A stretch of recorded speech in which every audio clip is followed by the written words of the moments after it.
Babe, get up. New budget bill just dropped. Hey, you don't think the Trump administration's going to do that thing, right? Where they harm the working class just to line the pockets of the wealthiest among us? You don't think that, right, babe? Right? What's that? You're also worried it's going to increase the deficit, so you're going to go ask Caroline Levitt about it right now? Well, as always, I look forward to hearing what she has to say. Just a quick follow-up. Is the president okay with this bill adding to the deficit?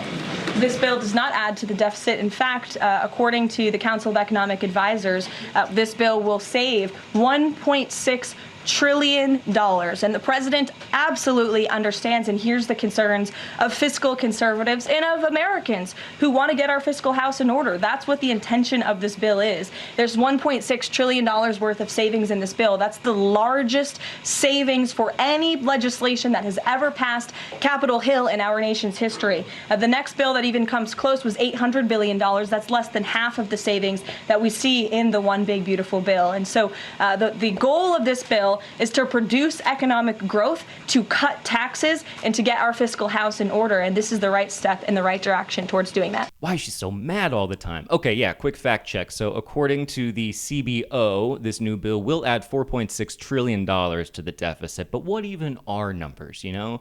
They're just a lie from big math. And the good news is a lot of these politicians that are pushing this bill forward will actually be dead in 10 years. So we have that going for us. Not Caroline Levitt, obviously. She'll be on Mars, kicking it with Elon Musk and snacking on freeze-dried grudges. But if you thought it was just these pink-haired social justice warriors over at the Congressional Budget Office, you would be wrong. Here's audio from Senator Johnson saying, yeah, if you look at the numbers, this doesn't really add up, and we are going to have to cut something. Gee, I wonder what it'll be. If you really look at it, look at the numbers, and I look at the numbers, we will actually increase the deficit over the next 10 years, going from right now $37 trillion in debt. CBO says we'll be at 59. My guess is we'd probably increase that by about $4 trillion with the big new deal, or the big beautiful bill. That puts us at 62 to 63 trillion dollars. Again, you have to be honest. And by the way, I know Buck at the end of the show, or I think he might have asked me this last time. Well, what are you going to cut? It's impossible to say, Medicaid, absolutely have to go after that. But what you need is a process. Medicaid, obviously. You got to cut Medicaid. Absolutely. Cut it. Just cut Medicaid. Who needs Medicaid? Except for the people who need Medicaid. But if you don't count them, you're good to go. The problem is that this tends to not be very popular. So what you're going to want to do, GOP, is you're going to want to make changes, but not tell anybody about them, and do it behind closed doors, and then kind of try to push this whole thing forward in the middle of the night. Actually, I should be a strategist for the Republican Party. Let's cut to the clip. And after move this bill forward, I'm excited about the changes we've made, and I will vote present. What are the changes? Mr. Norman, present. Wait, what changes? Mr. McClintock. Shh. No. You're not supposed to mention that we made changes. You're not supposed to say the quiet part out loud, sir. Rookie move. And as a palate cleanser, here is Representative McGovern. He is a politician whose last name is McGovern, which reminds me I have a root canal later this week from my dentist, Dr. McTeeth. I'm sorry. Anyway, here is Representative McGovern calling out the obvious shadiness of trying to pass through a bill in the dead of night. What I do want to talk about is the fact that this morning, after midnight actually, Republicans told us that we would be considering their budget reconciliation bill at 1 o'clock in the morning on Wednesday.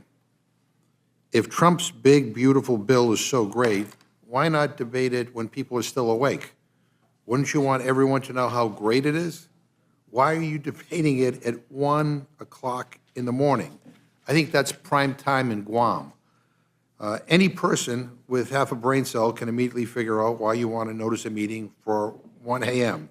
It's because you don't want people to know what's in your bill. Yeah, that all sounds bad. Side note, Big Beautiful Bill used to be one of my favorite genres on Cornhub. Anyway, to summarize, so this bill will increase the deficit by about $4.6 trillion over the next 10 years. And the cuts that they're making to Medicaid could potentially cause millions of human beings who are actually considered more valuable than money in a lot of cultures to losing their health care over the next 10 years. But listen, you got to break a few omelets to be able to afford eggs. You know what I mean? And when God closes one emergency room door, he opens a tax loophole for wealthy people. And if you're wondering who it is that they modeled all of these changes after, like what state they looked at and said, you guys are crushing it, let's do that. For that answer, here's AOC. And requirements and many of the ways that they are designing these changes to Medicaid are based on changes in Georgia. Georgia has the third highest number of uninsured Americans in the country. Catastrophic. And so the Republican majority has looked at the state with the third highest number of uninsured Americans and said, that's what we want to model our Medicaid system after.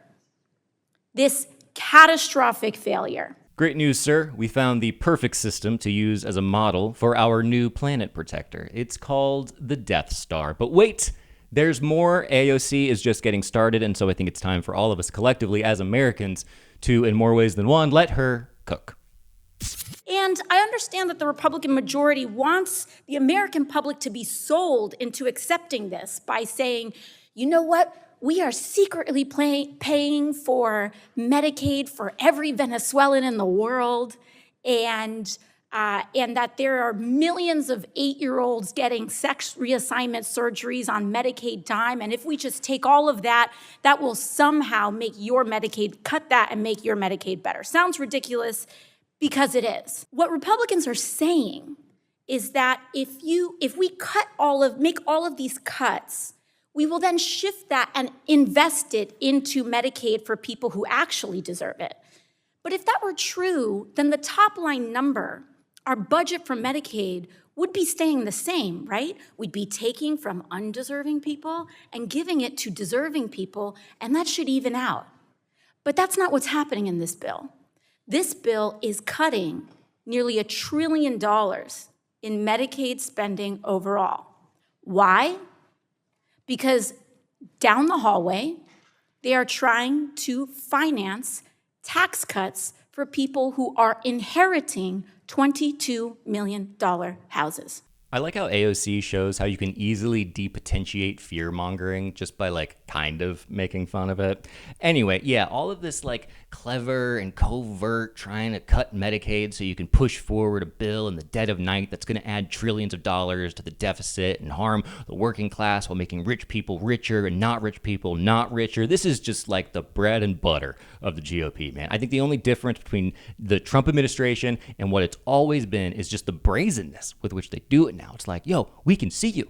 You just said it. You said it with your own words. And these politicians are theoretically human beings who ostensibly should care about other human beings, but instead the whole thing just becomes another example of the Trump administration fleecing the working class and then telling that same working class that the people they should actually be blaming is insert scapegoat here. And stupid Death Star jokes aside, these decisions do actually impact people, on a material level. And when those people can't get health care, or all of a sudden it's really difficult to get health care, this creates problems down the road that same political party will then use as justification for further fleecing the working class and making more cuts to an already threadbare social safety net. It would be like if we tried some kind of a coup in Venezuela, put some kind of a sanction on their largest export, and then when people fled Venezuela and got to the border, our government being we're all trying to find the guy who did this. You know what I mean? Thankfully, and I mean this sardonically, we have Caroline Leavitt, who will Jedi mind trick all of us into thinking that this bill is actually really great. And also, how dare us, or you,